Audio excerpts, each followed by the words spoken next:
Well, here we are, sisters, at Class 8, the Imbalanced Aspects. So let's talk about the imbalanced aspects, and this is one of my favorite classes to talk about because I see so much of myself in some of these imbalances, and it's such a relief to find out, to figure out how to solve some of these issues. So let's go.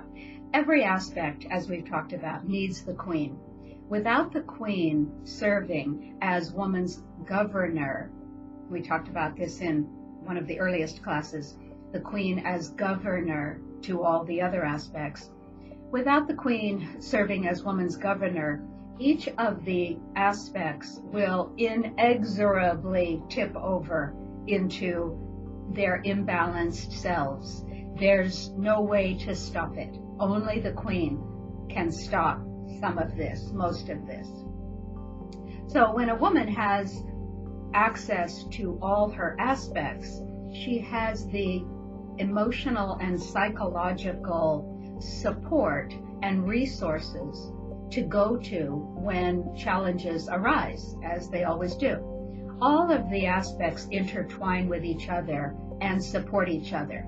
When one is missing, or when we stay too long in one aspect, then this causes us to fall into imbalance and trouble. So let's take a look. The imbalanced maiden aspect.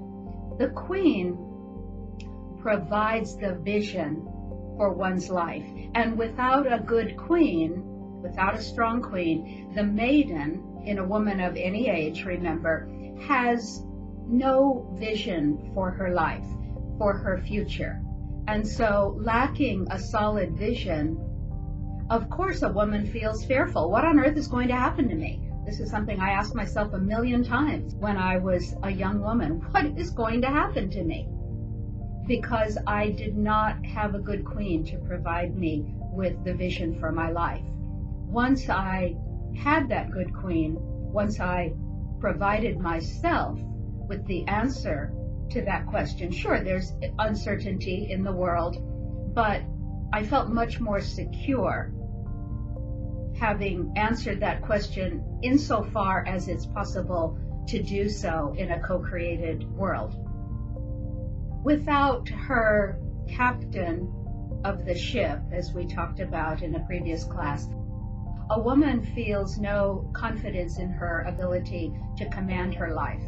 And with no confidence in the likelihood of a happy future that she has some control over, the maiden without her queen is forever anxious and fearful and worried.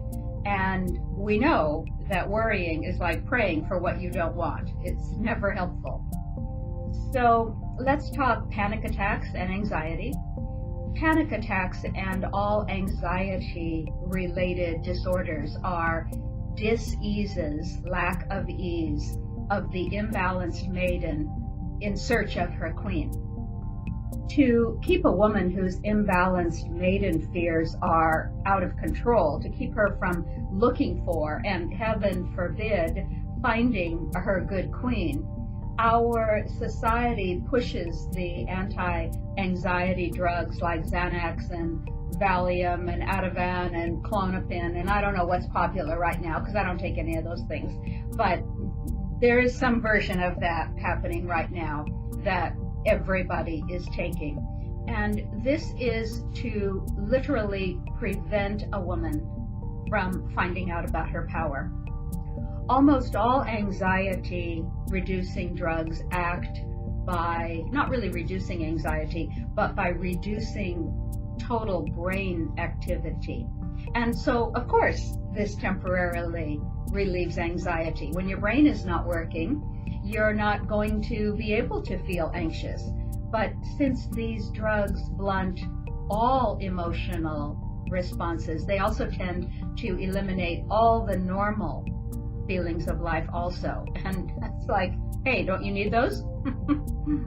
The patriarchal machine would much rather have a maiden just take a pill and shut up, rather than come into her queen and get things truly fixed at the deepest level. Because the queen means the machine's demise. The queen provides justice. Without a queen, the maiden has no ability to demand and obtain justice and fairness in her personal life. She is put upon and victimized at every turn, and she doesn't know how to prevent it. With no queen, the maiden self of a woman is constantly at the effect of everyone and everything around her. The queen, as we have learned, provides boundaries. Without a queen, the maiden has no boundaries on her inherently independent and free and naturally wild behavior. Lacking the power of her queen, a woman's maiden self can become one of those, girl gone wild, which is, remember, as we talked about previously, that is not true wildness. That is mimicking of wildness, but it's at patriarchy's behest, and it's not a true wildness, which always is honoring of a woman. When a woman is in her maiden self and she's really being wild and free, she never does anything to dishonor or endanger herself, not really. So this is not true wildness, but when she doesn't have the power of her queen to provide those good boundaries, her imbalanced maiden can put her in danger and can damage her self-esteem, all in the service of others' superficial gratification and profit. So women actually participate in this abuse of themselves because they have no internal queen to provide them with boundaries on the abusive behavior. Without a queen, the maiden, who is naturally adventurous, has little to no access to her intuition, and she can unwittingly enter into very dangerous situations unnecessarily, sometimes getting herself hurt, raped, or killed. So recently at our center, a teen shared in circle about how her girlfriend, a 15-year-old girl, had been gang raped at a prom by several male teenage boys. She was not physically dragged by the boys into the parking lot. She willingly walked with the boys from the safety of the crowded prom to an isolated area away from people. She had no queen intuition warning her of the danger which would have been obvious to her if she had been taught to listen to those signals. As a young girl, as I've shared with you, I had a wonderful mother, but she had little queen awareness then, and she and every member of our family, including me, definitely suffered for it. As a young girl in my maiden phase of life, I was trained to obey authority without question. And this is what patriarchy wants from its women, to question nothing, to simply submit and serve. And my mother, being naive, let me, her little girl, who she loved very much, she let me play in situations where I was in contact with men in isolated settings, such as, I remember very well, the deserted parking lot behind the Las Vegas Showboat Casino bowling alley, where she bowled once a week with a club. Go outside and play, she would tell me. And it never occurred to her that I would not be safe. So many times in this isolated parking lot, loitering men would call to me, "Come here, little girl." And because I was never taught to bring my queen forth to recognize danger, I was never taught that I had the freedom or the power or the right to say no to danger and run away. Because I was not taught this, bad things happened. Like millions of little girls for countless centuries, scared out of my mind, I simply submitted quietly to male authority. Put my head down, and I walked over to them to present myself for the abuse. In vivisection laboratories all over the world, monkeys imprisoned in cages for experimentation are trained to present their arms to the researcher through the bars of the cage for his needle. The needle hurts, of course. The animal is very afraid and, of course, hates it. But astonishingly, monkeys can be very easily trained against their own natures, against their own desire for self-preservation, to present themselves for abuse. Put their little arms out for the researcher to grab and stick their needle in. So this is what I was doing as a little girl. I was presenting myself for abuse, and this is what millions of little girls the world over are doing at this very moment. We are those helpless innocents in the cage, holding our bodies out at the perpetrator's demand. It never occurred to me that I had a choice. A male was telling me what to do, and I thought I simply had to do it. And after it was over, I would walk away, my head still down, never telling anyone. My mother, bless her naive heart, never knew. I never told her. I found out years later that very similar things had happened to her as a little girl. And this is the ugly cycle of abuse that the queen in woman can break. Had I been raised by a woman with her queen in place, she would have taught me not to simply unquestioningly obey all authority figures, but to recognize who should be obeyed and who should be challenged or run from, who was safe and who was not safe. Things are actually much better today for children in this regard, but still millions of little girls are molested because their mothers have no queen to teach them these necessary things. I have heard mothers of today teach their child the phrase stranger danger in an attempt to protect them. And surely the intent is good, no question. However, teaching children that every stranger is a danger is as wrong as teaching them to obey every stranger. This instills in children, in our maiden selves as little girls, fear and distrust of others, which is a fear that is unnecessary. Children are intelligent. Children are intuitive, at least until we beat it out of them. Little girls naturally have an intuitive queen who can see into others' hearts. And women with their queens in place can teach their daughters to access their own queen selves, to make intelligent, sensible, and intuitive choices in the moment, naturally, without any effort, without trying.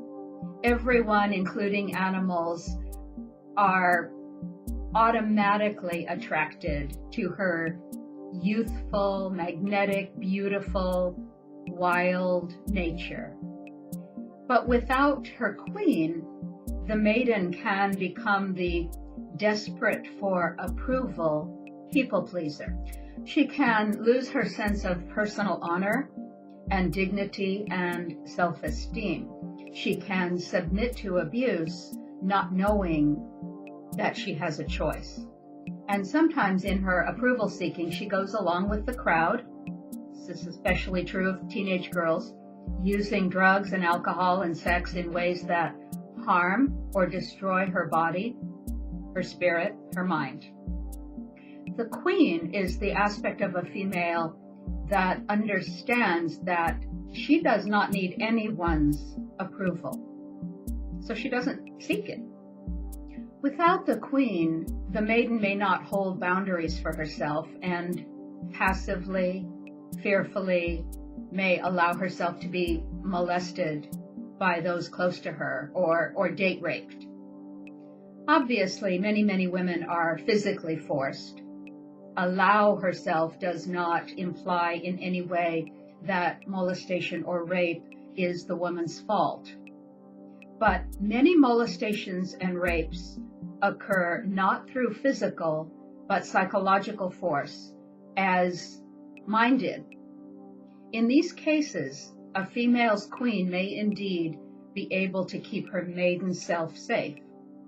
Had I been taught as a child about my boundary-holding queen aspect, I would not have submitted so easily to the abuse, either as a child or as a young woman.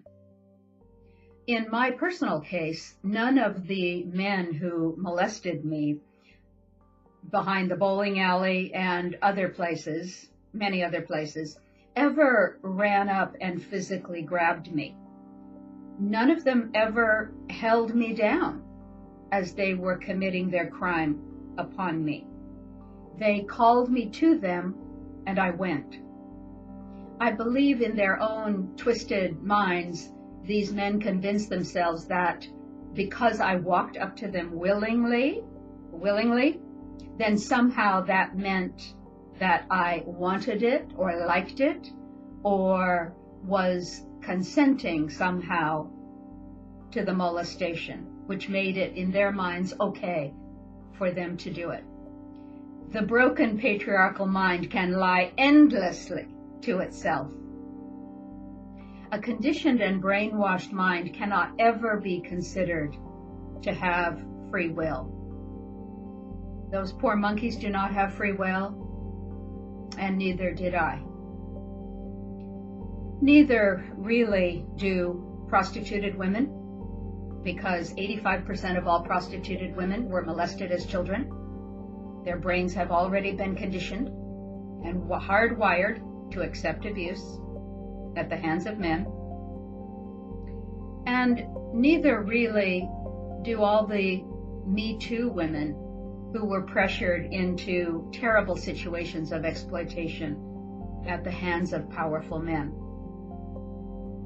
So, if I had known about her, my queen could have saved me in many of those situations, if not all of them, kicking in my intuition, energizing my little boundary-holding queen voice to shout no and run back to safety, because safety was just a few feet away. As a young woman in my 20s, I was never forcibly raped, and how sad it is that I must consider myself lucky that I was never forcibly raped. But because I had such a victim mentality, and remember the opposite of victim is queen, I submitted to intense psychological pressure from many men to have sex with them. It looked like I was consenting, but in truth, of course, I was not. As a child, I was molested by men, even next-door neighbors, when I could have said no and escaped easily to the safety of my home right next door. I was raped by employers repeatedly over a period of 10 to 12 years, when I could actually have said no and possibly still kept my job, maybe not, or at least bought myself some time to look for another. Locked in the dungeon of my awareness, my queen must have been screaming at the top of her lungs to be let out. I could not hear her. I did not know her. Nobody told me about her. I did not know she was there. My maiden self suffered terribly for a lack of queen. And it is my heart's desire to do what I can to save other young women and young girls from this. The queen provides self-esteem to the maiden by helping her realize her divine worth, which is the basis of all self-esteem.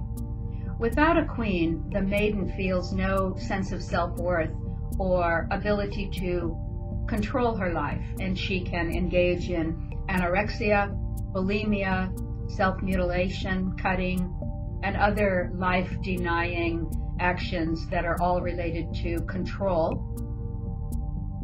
All issues of self-worth with young women in their maiden phase of life are very much related to a suppressed or denied queen. Many of the mistakes that we make as women in our maiden phase of life come from the inability to see reality clearly.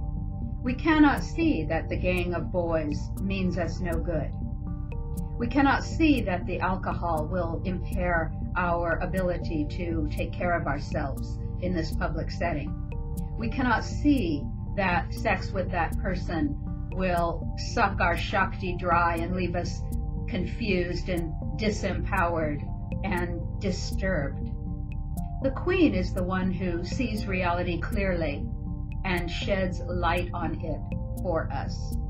The queen shows the maiden reality as it actually is in the moment. And with our queen in place, our maiden selves have good vision. We see clearly, we protect ourselves, and we are empowered. The number one problem for women today is the overgiving mother. As we have talked about at length, without the queen to hold proper boundaries, the mother in a woman can easily fall into the trap of giving to others until she is completely exhausted. Many of us know this scenario very well. A woman with too much mother and not enough queen is exhausted. And after she's been exhausted long enough, then she's just furious. The mother element, we remember from a previous class, is fire. And when the mother has given too much for too long, she is burned out, spent like a spent match. Without the queen's value of self-care, a woman can drive herself, never taking care of her own needs, her own simple needs for rest and recreation, bodily care, or even food and drink. I know women who are so much in their overgiving mother that they literally do not even take bathroom breaks when they need to. No, just let me finish this job, then I'll go. If a body's signals to relieve itself are ignored for too long, pretty soon those signals stop working very well, and that is the start of some major bodily troubles. So if you find yourself needing to relieve yourself, but putting it off to finish something, then just know you are squarely in your overgiving mother. Call in your queen, inform the realm that you are momentarily indisposed, and march yourself to the bathroom. Without a good queen, the mother can be blind to the difference between mothering and smothering. The queen has good boundaries and shows a mother when to mind her own business and stop meddling inappropriately in other individuals' lives. The smother mother is craving energy, and she sucks it from her children and her family by too much closeness, by being constantly all over them, never allowing them any space or energy for themselves. And the boundaries of the queen solve the smother-mother problem for a woman and her family. A woman who's a smother-mother needs to call in her queen for some boundaries on herself. Without the queen's knowledge of circulation, the mother can find herself poverty-stricken, continually struggling for money, even if she's working hard at one or more jobs and taking care of the kids too. Without the queen's power of receiving, which we spent the whole last class talking about receiving and how to become a better receiver. Without the queen's power of receiving, a woman is unable to receive the blessings of the divine, the goodness that is all around her. And it'll be kind of like she's dying of thirst, standing at a well of fresh, clear water, but unable to drink. The beautiful maiden or mother may attract a man, but it is the queen's quality of presence, combined with many of her other qualities and powers, of course, that keeps a man respecting a woman over a long period of time, keeps him honoring her, wanting to remain with her, as a partner or husband, as a consort, and remain with her for her essential self, not for what she can provide as a beautiful maiden or as a working, serving mother.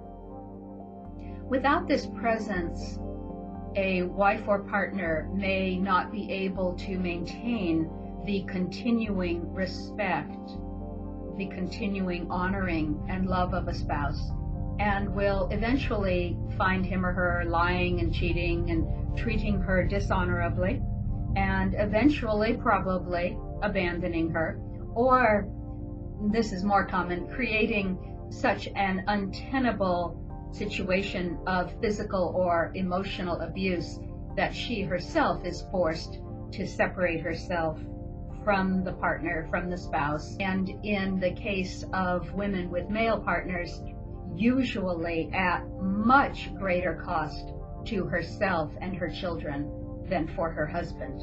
Let's remember, the mother is loved, the queen is respected.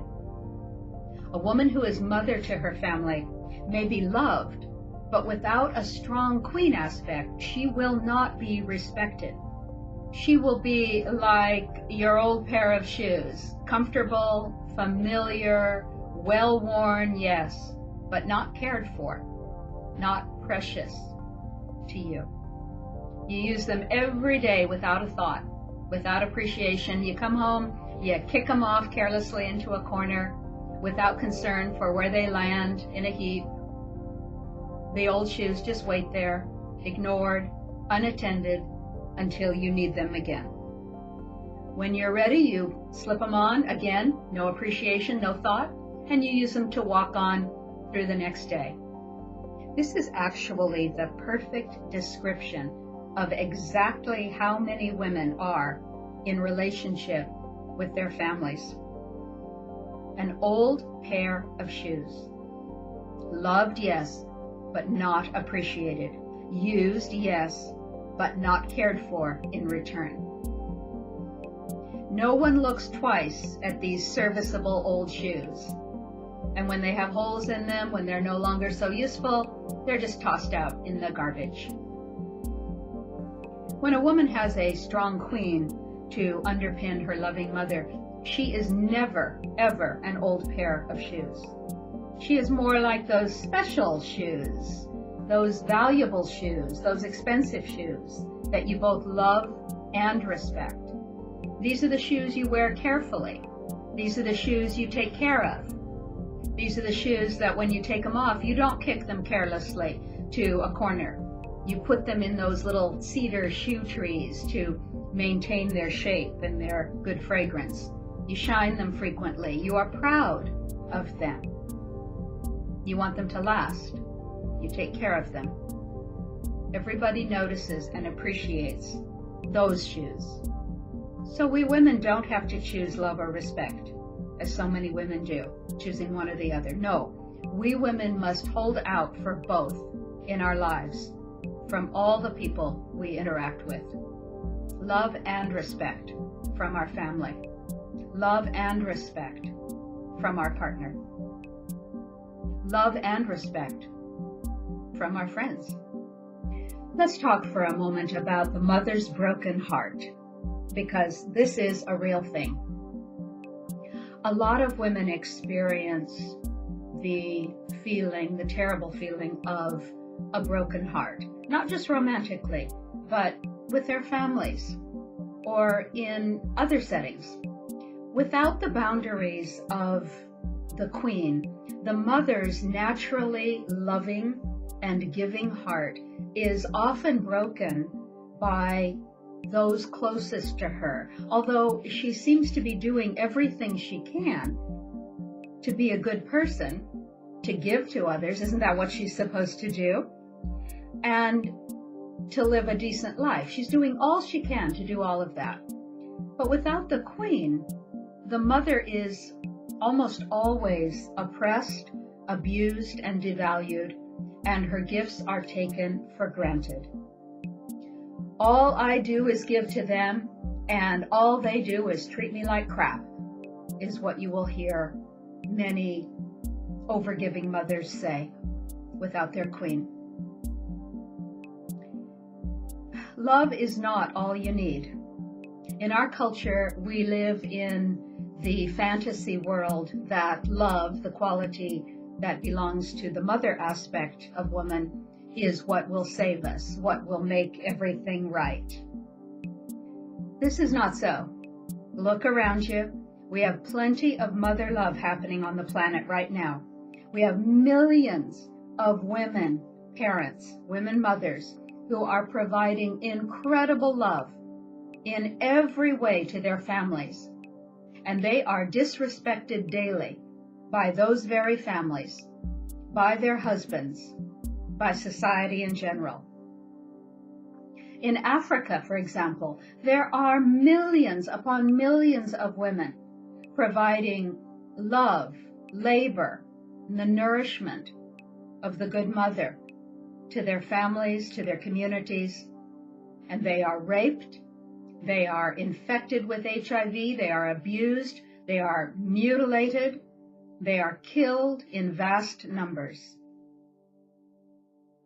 And here is the amazing thing.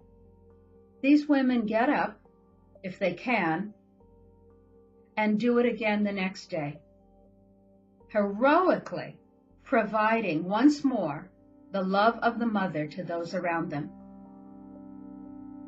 If the love of the mother was going to save us, it would have by now. It will not. We women can provide love, love, love, love, love endlessly and still find ourselves trampled upon, beaten, raped, ignored, abused, paid less, murdered. All you need is love? No. All you need is mother love and a good, strong queen. Then you're set. Let's talk about the imbalance of the wise woman elder, which I often call just the elder, because if she's imbalanced, she's not really so wise. Without the leadership and voice of the queen archetype, the wise woman elder in a woman of any age cannot truly express her wisdom, either for herself or for those around her or her world. She feels invisible, she feels useless, she feels irrelevant, she feels powerless. Her wisdom is discarded. She feels not heard, not valued, neglected. The queen is the visible one, and so the queen's power of visibility is the solution to the imbalanced elder's problem of invisibility. The queen is the one to whom all listen. Is that not so? She speaks from her throne and all pay attention. No one ignores the queen. She's the queen. The queen is never neglected. Many senior women feel that they are somehow not worthy of care, but that they can be neglected or ignored at will. We see this in countless nursing homes throughout our nation, where our elders are permanently parked, no longer part of society, no longer seen or heard, and often neglected or just completely ignored by their families. When a woman of elder years maintains a strong queenly presence, she will not be ignored. Her wisdom will be sought, and her words will be respected. With a strong queen, a woman of any age is never subject to casual neglect. She is never ignored, but she is seen, she is heard, she is respected. She remains an important presence in the family, and her position is honored. The imbalanced elder can have a sense of futility and impotence. What's the use? What's the point? I'm so old now. I'm useless. Can't help anybody. What can I do? The queen holds the principle of activism. No matter her age, no matter how old she gets, the queen and woman is never actually retired in that true sense. She has not retired from life. She knows exactly what the point is, and she is actively influencing the world through either action or prayer or example, with her values of reverence for life, for order, for justice, for boundaries. She maintains both a voice and visibility, like our beloved 13 Indigenous grandmothers do. Remember, we spoke of them in a previous class. They are truly grandmothers with strong, powerful, good queens intact. And as you can see, everybody benefits. Thank you, grandmothers.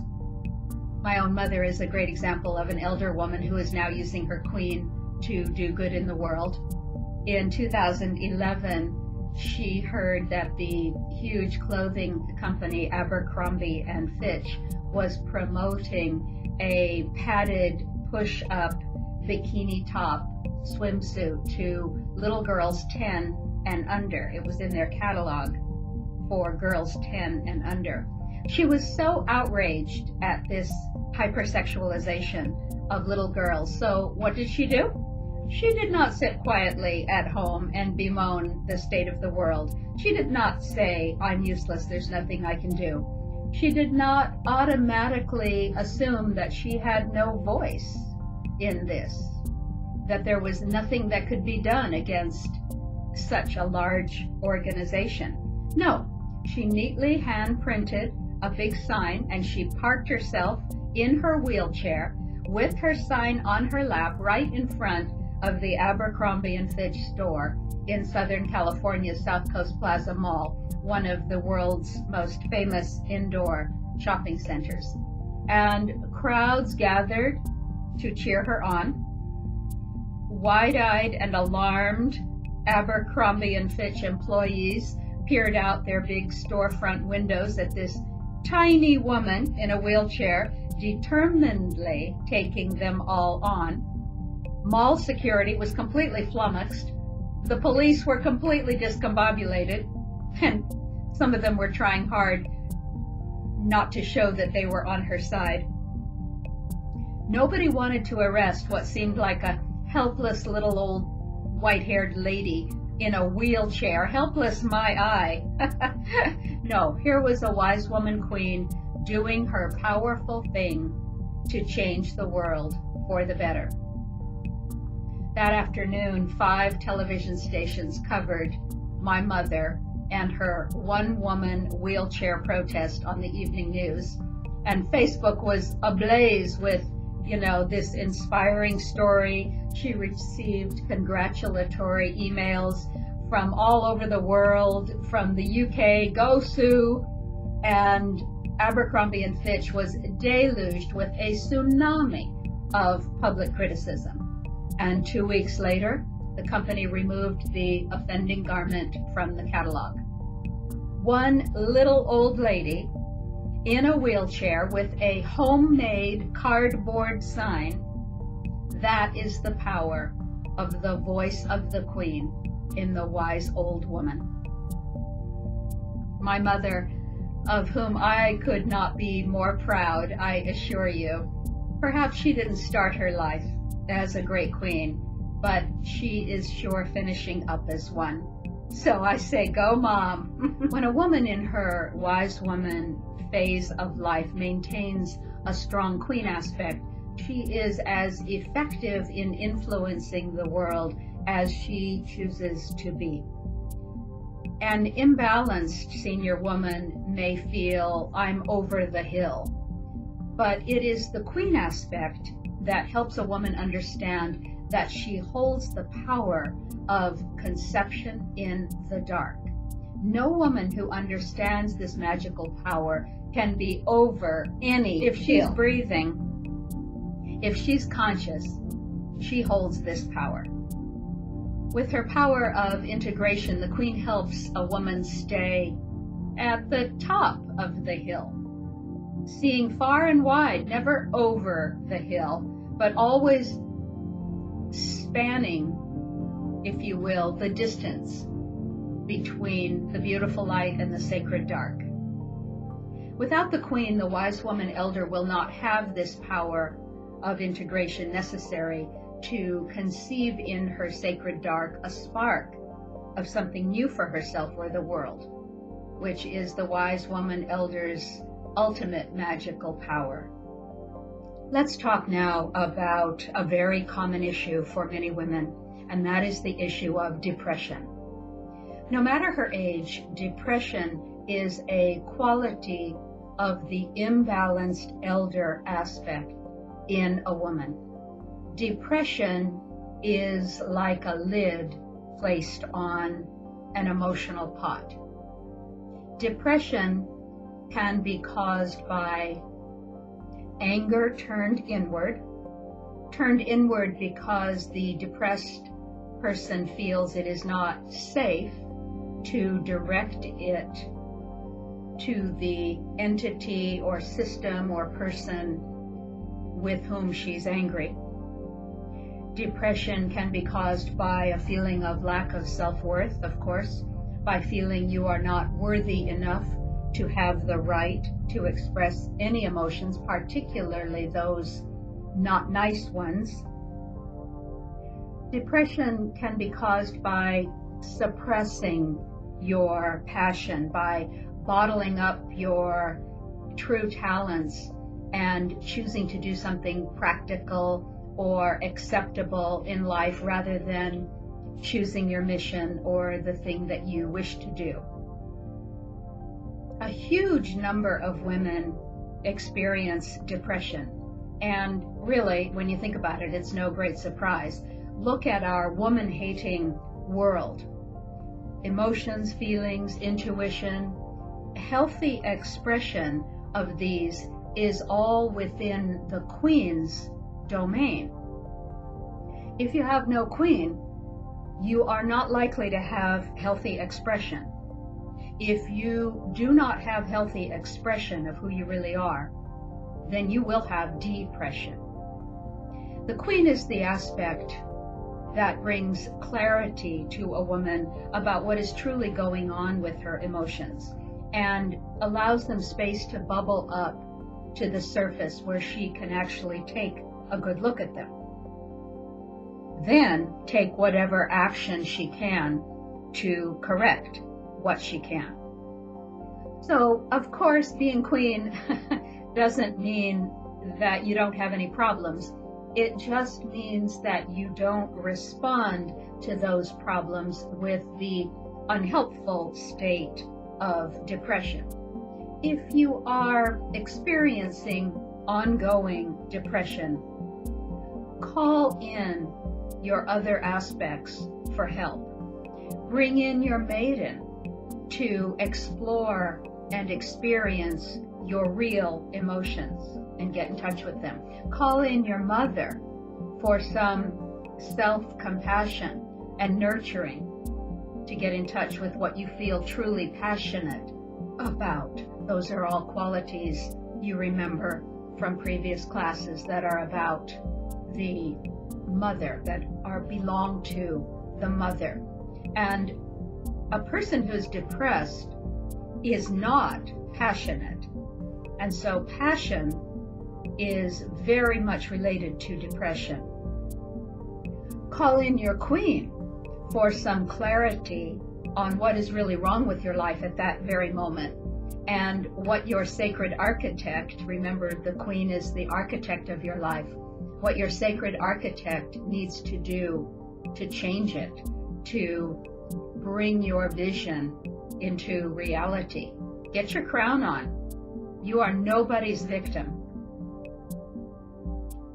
We've talked about how the maiden, the mother, and the wise woman elder need the queen in order to feel safe and confident and cared for and visible and heard. Conversely, the queen needs the other three aspects also. When a woman stays too much in her queen, and when she does not avail herself of the balance of qualities provided by the other three, the maiden, the mother, the wise woman, she can become the evil queen, the queen we are so familiar with from fairy tales. This is the negative archetype that patriarchy would have us believe is the queen, yet it truly is not, as we've said in previous classes. A woman with too much queen is actually no queen at all, and she becomes cold and rule-bound and miserable. Without the wildness and freedom of the maiden showing up in her life once in a while, a woman can become bogged down in her imbalanced queen's dismal duty and heavy responsibility and tedious administration. Women whose lives require that they aspect queen a great deal need to remember this and regularly make a space for their maiden to come in and shake up their world. This is something that's very easy for me to forget. I am very duty bound. I am very much about getting my work done. And I really need to remember to give myself that maiden time that brings freshness. Otherwise, everything starts to become collapsed and deadly. No life. Too much queen? There's no life in too much queen. So the maiden, if you allow her to come into your life, she provides freshness, she provides life force, and she provides the possibility for the exploration of newness that this archetype, the maiden archetype, actually embodies and carries. You know, all queen and no maiden makes Jane a dull girl. Okay, I'll figure out how to make that rhyme somehow.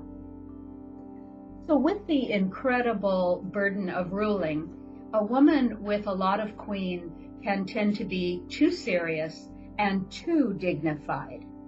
Without a little, maybe a lot, of the balancing maiden to provide the fun, the joy, the laughter, the sisterhood, a woman can become pompous and full of herself. And if that lasts too long, she'll just become gloomy.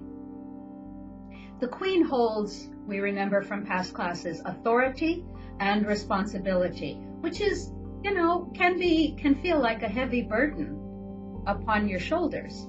Without the lifting effect of the maiden, who is airy, who's light, who's full of wonder and optimism, without these qualities of the maiden, a woman can feel that her load in life is just too weighty to carry. So water is the queen's element, and air is the maiden's element. When a body of water has too little oxygen, what happens? Well, it becomes stagnant, and if that goes on too long, it eventually dies. So to stay healthy, allow your queenly pond to be infused with the oxygen, with the breath of life of your joyful maiden, very regularly. The queen is the holder of the laws of life, but without appropriate amounts of the free maiden, who is more about exploring the possible limits of boundaries. A woman can have too many boundaries and rules for herself and for those in her realm, and she can become rule-bound, stiff, brittle, resistant to new ideas, resistant to new and fresh ways of doing things. So the queen holds firmly the necessary laws and rules of life, but she does not create unnecessary rules just to show that she can, because she knows that old adage, the more rules you make, the more rule breakers you create. Without regular doses of the joyful innocence and the trusting vulnerability of the maiden, the queen's ability to see reality clearly, which is her great power, can degenerate into a kind of jaded cynicism. The queenly woman sees reality perfectly well, and she is never cynical about it. She always remembers that whatever the reality might be in this now moment, the possibility for change is never farther away than the next now moment. So when this perspective is held, a woman can never become jaded, which is a form of tiredness. She maintains her freshness and her energy. Let's talk about how the queen needs the mother archetype. The queen is commanding, she's strong, and sometimes a little bit intimidating. People can be in awe of her, and that's fine. That's good. Should be once in a while. But without the warm heart of her mother archetype, the queen can unwittingly, usually, frighten people. This is not a good thing. People who think that force is the way to rule things and live your life, those people are kind of secretly pleased when others are scared of them. But the queen, the true queen, values power, not force. And she knows that if people are actually frightened of her, that something is very wrong. She needs to look into that. Nobody should be afraid of the queen. If she sees this occurring, she makes the healthy adjustment of opening up her mother's warm heart to her realm. So the truth is that most women are far too much in their mother aspect. Remember that old shoe that we were talking about a few minutes ago, when they don't have enough queen. But some women are the opposite. Not many, but some. They have too much queen and not enough mother. And I actually have an acquaintance who is very much like this. She's the head of a company that she started from scratch. She moves through the world as a total queen, and she's very much admired, but I rarely see any genuine warmth from her. When I'm in her presence, I certainly respect her, but I don't feel I can get next to her in any way. I don't feel connected to her, and I don't particularly want to support her thing. I don't feel invested in her thing and whatever she's doing. She's quite wealthy, which is a natural quality of the queen. She has over 100 employees who respect her, but also fear her. They cannot feel any loving mother heart in her. And so because of this, her employees have no personal connection to her. They have no love and very little loyalty. If you want employees to be loyal to you, you must connect with your mother heart. You must be a good queen, but you also must know your mother heart and feel it and show it. Don't hide it from people. Let that true mother heart be expressed once in a while. It will not weaken you. In fact, quite the opposite. If you don't show your mother heart to your realm, they will not be loyal to you. She pays them well, so they'll stick around as long as things are good. But they will jump her ship as soon as they get a better offer. They have no loyalty to her. In order for the queen to maintain the loyalty of those in her realm, she has to show them her genuine, obviously it can't be fake, her genuine, warm mother heart regularly. I've heard people say, well, I'd rather be respected than loved. Why choose? A woman experiencing a full life obviously must have both. She is both respected and loved. The trick is in finding the balance of mother and queen for yourself in your own life. If you find that you have been taken for granted, then you have stayed too long in your mother aspect. draw upon your queen more to balance that out. If you feel you have too little love in your life, and we're not just talking about romantic love, but love of friends, just love in general, just a feeling of love. If you feel you have too little love in your life, if you feel that you are isolated, that you're alone, that life feels cold, then you probably have stayed too long in your queen archetype.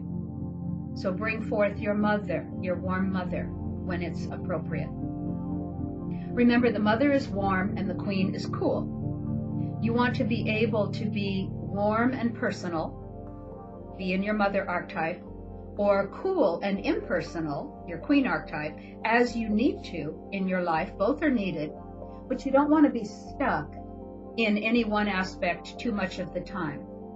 A woman's great power is to be able to bring forth each aspect of her four powers when it's appropriate. The queen holds the principle of justice, which is another cold power, and this cold justice, and I do not say that in any pejorative way. Cold is fine. Sometimes you need to be hot, sometimes you need to be warm, sometimes you need to be cold, sometimes you need to be cool. This is what we're talking about, having access to everything. So the queen holds the power of justice, which is a cold power, but this cold justice must be tempered with the warm mercy of the mother, or else she becomes the off with your head queen. The queen owns true power, but when her power is not checked with the compassion of the mother, it can degenerate into mere force and cruelty. When the queen's self-esteem is not balanced with the knowing of the oneness of all that the mother has, then her confidence can grow too large, grow out of balance, and it can become this sort of monster of supercilious arrogance and domination of others. Queen mother. The reason those two words sound so right together is that in every woman, the queen and the mother aspect must not be long separated. If the mother is to be a good, strong mother, and if the queen is to be a good, strong, compassionate queen, the two must walk together through life hand in hand. The queen needs the heart of the mother, so she does not become the off with your head queen, so that she does not become the frozen, dead, cold-eyed queen. The queen holds the essential ability to receive, but without the giving heart of the mother, the queen's wonderful ability to receive tips over into imbalance. Too much receiving, then, when it's imbalanced, becomes narcissistic self-absorption and selfishness. The queen cares for her realm the way a mother cares for her child. Neither the mother nor the queen is selfish or narcissistic ever. The woman in balance receives what she needs to take good care of herself, but she does not permit herself to receive so much that she becomes completely selfish. A mother to children must always be their queen mother. A mother without her queen may love her children, but may not have the strength to protect them from harm, to provide a safe environment for them, or to give them a good vision for life, a reason to live beyond their own immediate gratification. A mother without her queen may love her child completely, yet still somehow the little girl ends up getting molested by the father. No proper boundaries in that home. A mother without her queen gives too much without holding good boundaries, without providing rules and limitations, and often ends up with out of control, bratty, spoiled, and very unhappy kids. Oftentimes, mothers are trying to win children's approval by letting them have whatever they want, and as we remember, the queen is not interested in winning anybody's approval. When a mother is too permissive, she must call upon her queen to provide clarity to the realm about what is appropriate behavior, and then she must strengthen the boundaries. A mother without her queen providing a good vision may have a daughter who can't see the point in life, can't see the possibility of creating a good future with meaning, particularly if the family is seriously challenged with financial problems or in some other way. This daughter may run away, sink into depression, or try to commit suicide. A mother with a good, strong queen provides to her daughter the sense that no matter how wrong or bad or rough things might be at this moment, we can work on creating a good future for ourselves. We have this vision. Without the queen's vision and her ability to create through intention, which we talked about in a previous class, the children, her children, can have a sense of the futility of life. So let me make clear here that I am not throwing the blame on any mother for any daughter's suicide or any daughter's depression. The mother is already blamed for pretty much everything. If it's not one thing, it's your mother. As we say, when the goddess got thrown out of religion, the queen got thrown out of woman. And the pain and confusion from that happening is what humanity and what women have been dealing with for thousands of years. So, how many women who became mothers were raised themselves by women with a true understanding of the queen? Not many. I certainly was not.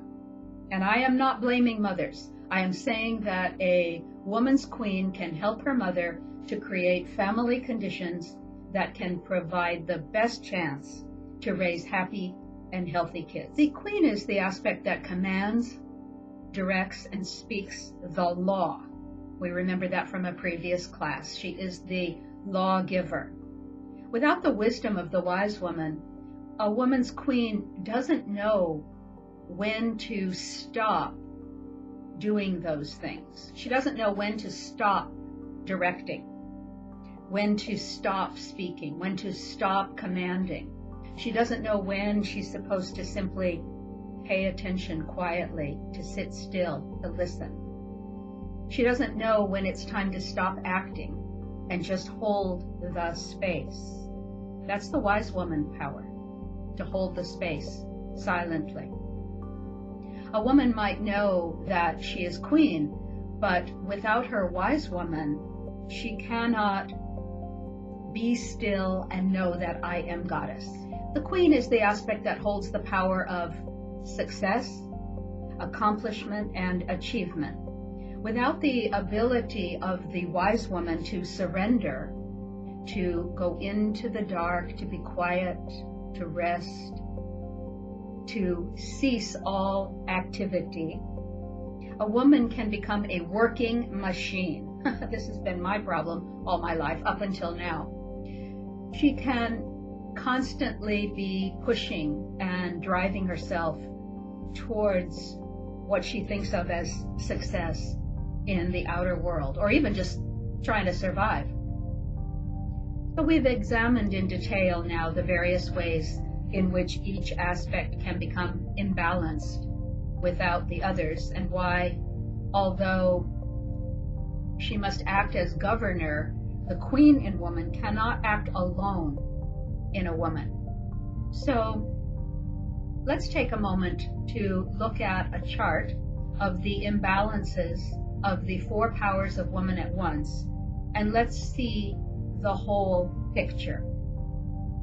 So you can pause the video if you wish to take a look at this at your own pace and read it. You see the maiden, the explorer and experience of life. You see that her imbalances are naivete, inexperience, endangering herself thoughtlessly, craving approval from others, searching, believing the good is outside herself, refusal to consider the possibility of death, or its opposite, suicidal. She's nervous, she's anxious, she's worried. She can be flaky or express hysteria. She has a fear of the future. Lower quadrant, the imbalance of the mother aspect. She's overgiving, she's burning out or burned out, she's exhausted, she's spent. No self-care, she drives herself, she's used, she's taken for granted, she's taken advantage of. She's discarded when she's no longer providing. She experiences a feeling of rage and anger, or she can be smothering and energy sucking. She doesn't have good boundaries, never enough. She's often in poverty, often struggling for resources, and her great fear is a fear of the inability. Let's take a look now at the imbalances of the Queen. The Queen, without the help of the other aspects, can be cold. She dispenses justice without mercy. Off with their heads. She uses force, not true power. She can be cruel and arrogant. She can always have this sort of I'm always right kind of way of being, dominating, oppressing, controlling, manipulating. She can be cynical, jaded. She has a lot of negative ego, selfish, greedy. She doesn't flow with life. She can be stagnant. She can become the drudge. And her great fear is the fear of failure. So now looking at the imbalances of the wise woman or the elder, she can feel invisible, ignored, dismissed, neglected. She can have a stony or sour kind of silence. What's the use? They never listen. She can feel demeaned or belittled, little old lady in tennis shoes. She can feel useless, over the hill, past it. She can feel hopeless, pessimistic, just waiting to die. Have a sense of giving up, bitter, dried out, feeling impotent, powerless, without purpose. Her greatest fear is the fear of dismissal or death or annihilation. So stop the video if you wish and take a look at some of these and journal if you wish on how any of these apply to you. Each aspect has a very specific set of powers that act as solutions for life's challenges. When we compound the forgetting of those powers with the absence altogether of one of those four powers, which is the Queen, is the one that's usually completely absent in women or largely absent. When that happens, women are operating at very much reduced capacity and they are very disempowered. This is why it's so hard for women to make change in society for themselves, why it's so hard for us to, up until now, overcome the dominator model societal setup. So this situation of not having access to the solutions pretty much describes the average woman's situation in modern times. So when you are having continuing difficulty, it's usually because one of your aspects, with her accompanying power, is blocked in your life by usually your complete lack of awareness of her and her powers. Usually it's because you're stuck in one aspect over the others. You don't have access to all four. So as we have seen, each aspect has its imbalance or challenge, and when a woman is in that imbalance, she experiences life as a struggle in some way. So let's start to recap some of these. So you can start to journal on some of these questions and look at your own life and see if any of these apply to you. If you are feeling that life is frightening, dangerous, or joyless, then you are probably in your imbalanced maiden. If you are feeling that life is exhausting, overwhelming, and lacking in resources, then you are probably in your imbalance. If you are feeling that life is loveless and lonely and cold, you are in your imbalance. If you are feeling that life is depressing, pointless, neglected, then you are in your imbalanced wise woman. And for all of these, just look at the total chart and look at the quadrant that offers you the most help, that offers you the support that you need. For that, you hear yourself saying, I'm too scared to handle this, color me gone, if you find yourself running away from problems, then you are in your imbalanced maiden, unable to cope. You need your queen. She's the great coper. If you hear yourself saying, what do you want? Whatever it is, no matter how it harms me, I'll do it for you. Whatever you want, I'll give it to you.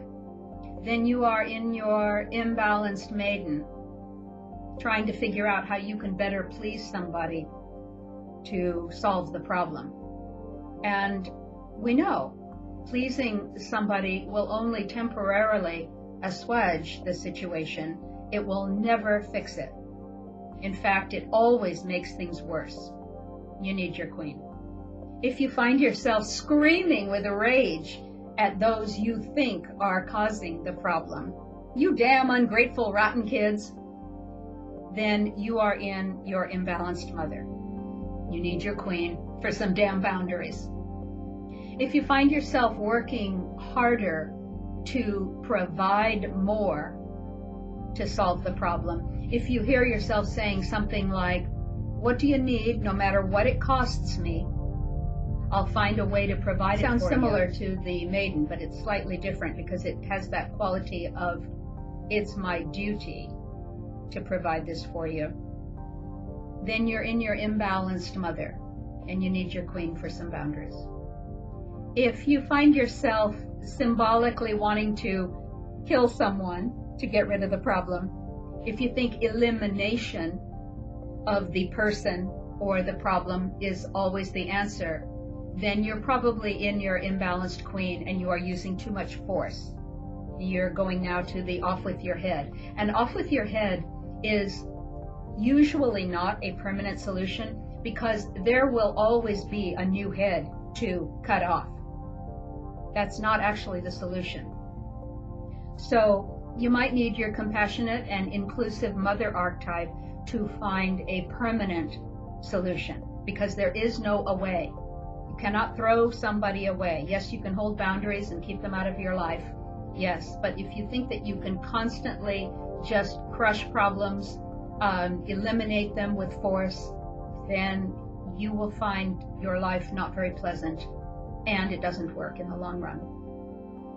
If you find yourself saying some version of my way or the highway a lot, then you also are in your imbalanced queen and you're trying very hard to control the situation that you think is causing the problem. You need your wise woman power to find a wiser solution than force and control. Maybe you need to go into the silence and find some wise woman magic to solve that problem. If you find yourself saying, what's the use? If you feel that the problem is hopeless, unfixable, if you're feeling like you should just give up altogether, then you are probably in your imbalanced wise woman. And you might need some joyful, hopeful maiden energy, or you might need your voice of your queen to speak up and command the situation. So we have talked a bit about what it looks like to tip into imbalance, and let's get super specific now by looking at the actual feelings of women when they've fallen into that imbalance. How can we tell when we've tipped into imbalance? What is our negative self-talk? What is the unhelpful action that we women often find ourselves engaged in? So when a woman of any age has tipped into her imbalanced maiden, she will know by these signs. She's worried, she's anxious, she's afraid. She's worried all the time about the future. She's constantly wondering, what on earth is going to happen to me? Will I be able to cope? She is feeling a more or less generalized and constant gnawing fear in the pit of her stomach. She's never feeling normally relaxed and at peace. She needs pot, she needs pills, she needs alcohol to relax for a few hours, to take the edge off. She's worried about what others are thinking and feeling about her. She's wondering anxiously if they are angry or unhappy. She is wanting rescue. She's fantasizing about someone coming to save her, to make it all better, to fix everything. Someday my prince will come. She's buying the next book on what men want so she can be that, so that then they will be happy with her and stay with her and take care of her. She's self-improvement obsessed. She's never feeling good enough. She's constantly working on self-improvement. She's obsessively going to the next self-help seminar or purchasing the next book that will fix whatever is wrong with her. This will be the system that will finally be my answer. She's thinking that acceptance from others can be created by appearance, by clothes, by makeup, by her hair. She's obsessed with fitting in. She's obsessed with receiving approval from her man, her partner. Maybe he'll like me better if I go blonde. The imbalanced mother. When a woman of any age has tipped over into the imbalanced mother, these will be some of the signs. A feeling of irritation and feeling unappreciated. Angry that more people aren't noticing her hard work and her effort and saying thank you for it. And when this state of irritation goes on for too long, the woman will become enraged and furious, just mad all the time about everything, just always exhaustion. Irritable. Absolutely exhausted much of the time from just doing too much, working too hard, with too little rest and self-care. No enthusiasm for the day. Can't wake up naturally in the morning. Needs an alarm clock, needs coffee, needs threats to get out of bed. And even so, it's very hard to do. When a woman of any age has tipped over into the imbalanced queen, she will know by these signs. She's intractable. She's inflexible. She feels a sort of cold, hard, icy type of anger. She's steely. Her lips are not soft and warm, but they're pressed into a cold, hard, thin line. She's usually thinking, I know I'm right, they just need to do it my way. She doesn't spend very much time thinking about how the other party She hears from others a lot, there's no talking to you. Or, I was scared to talk to you. People leave her life quite frequently without explanation. She's controlling, demanding. She spends time thinking about what can be done to manipulate or force someone into compliance with what she wants. She hears herself issuing demands and decrees a lot. Do it or else. She can be vengeful. She secretly plans punishments if people around her refuse to comply. She thinks they'll never know what hit them. The imbalanced wise woman. When a woman of any age has tipped over into the imbalanced wise woman, she will know by these signs. Joyless, hopeless. She feels that nothing has any meaning anymore. Why bother? The world is dreary, depressing, dismal. A feeling that nothing can be done. It's hopeless. There's no solution to the problem. Life is pointless. She sees no purpose in acting. Why get out of bed? Why get dressed? Why put lipstick on? It doesn't. She feels insignificant, invisible, and neglected. She feels completely powerless to change anything, as if the power is somehow in the hands of somebody else. I am at the mercy of others, she thinks. Nothing I say or do will make any difference. She feels neglected, isolated, ignored, alone. No one pays the slightest bit of attention to me. She feels purposeless. I am of no use to anyone, she thinks. She no longer feels a passionate purpose in being alive. She feels that she has nothing left to give.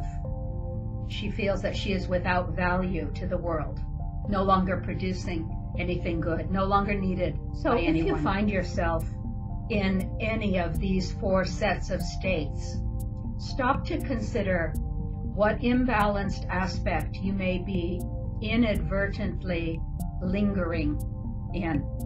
Consider what other aspect might hold the power that you need to solve your problem.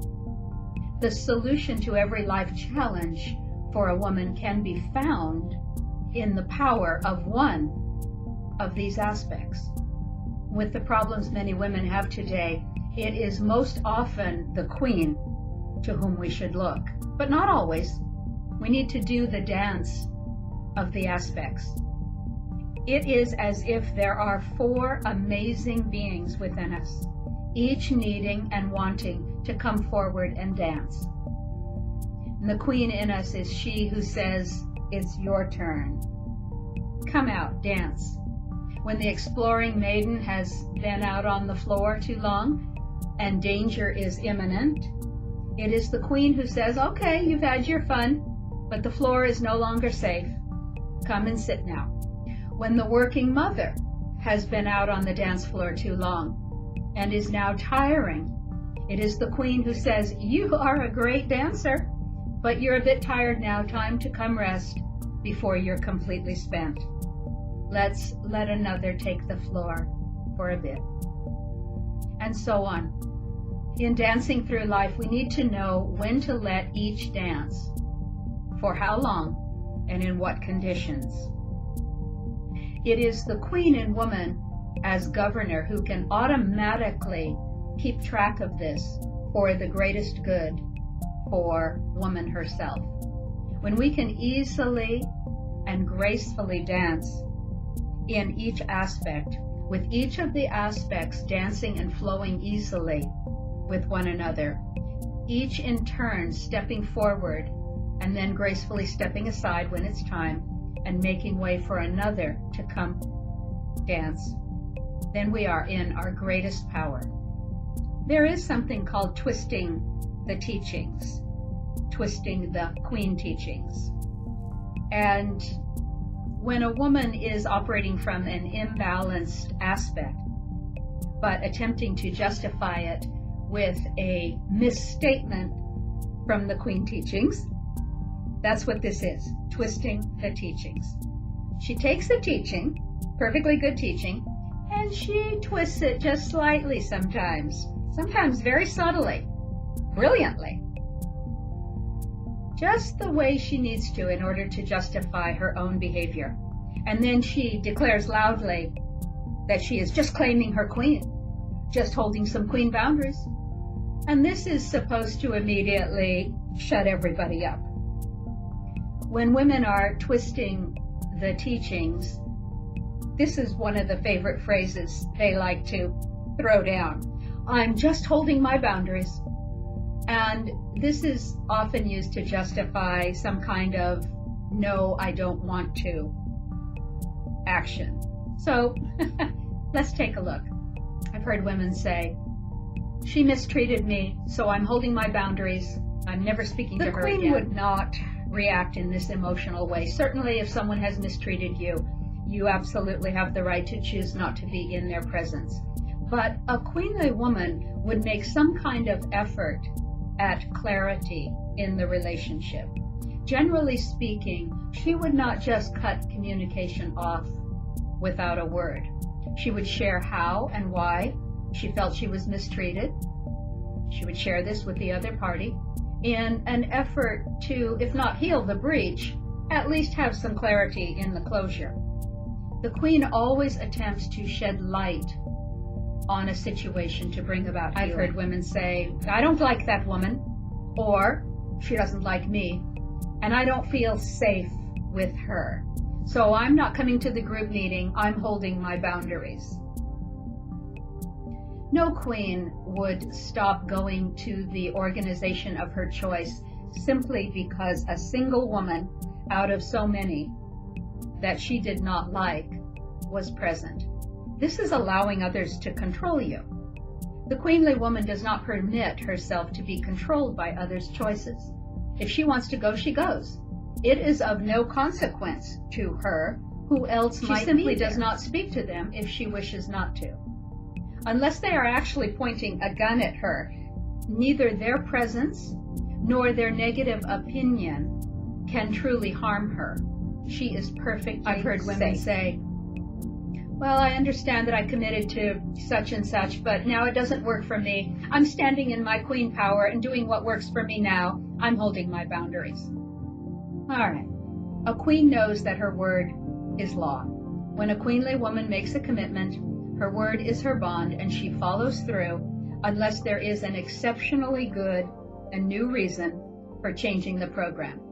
I just don't feel like it anymore is not good enough. The queen keeps her commitments, and therefore she makes very few commitments. And the ones she does make, she makes cautiously and with a great deal of thought. The queen's qualities are stability and dependability. Once she commits, she follows through as best she can. Another thing I've heard, and actually there's been a whole book devoted to this, talking about the queen archetype. The hell with everybody else, it's my turn now. Okay.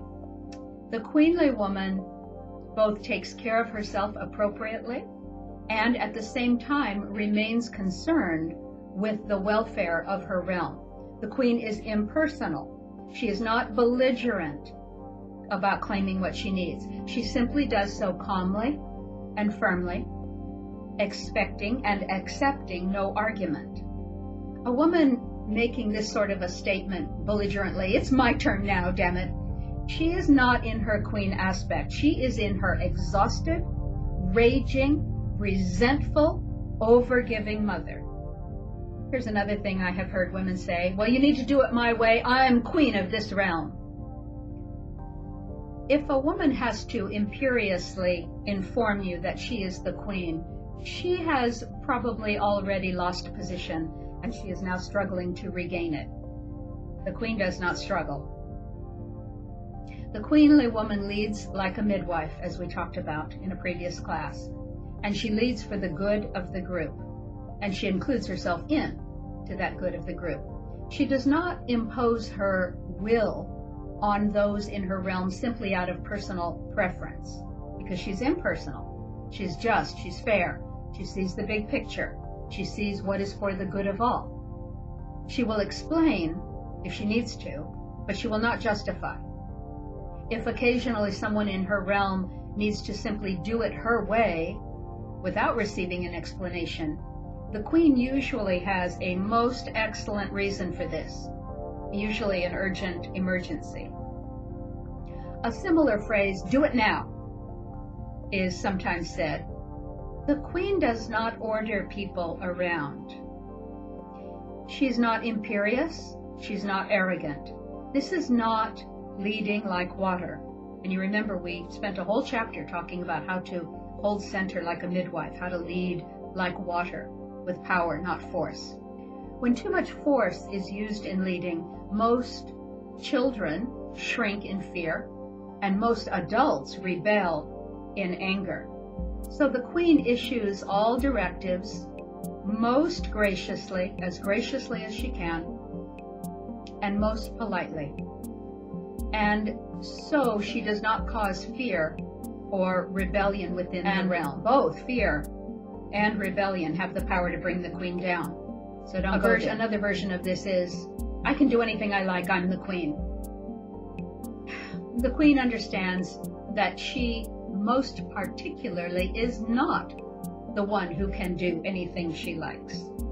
She has a great responsibility to her realm to act for the greatest good of all. She does include herself in on that greatest good. She does not sacrifice herself, generally. She does not misuse her power for her own personal ego gratification. The queen is not whimsical, and she's not capricious. She is steady, she is reliable, and she sees to the good of her realm. I've heard women say when they're over shopping, well, of course I should be able to buy this expensive bauble for myself. I'm the queen. I need to treat myself like one. Your queen can see the difference between the good queenly trait of claiming the energy of quality objects and fine things for herself and simply wasting money. She is the keeper of the sacred storehouse, which we're going to talk about in a future class.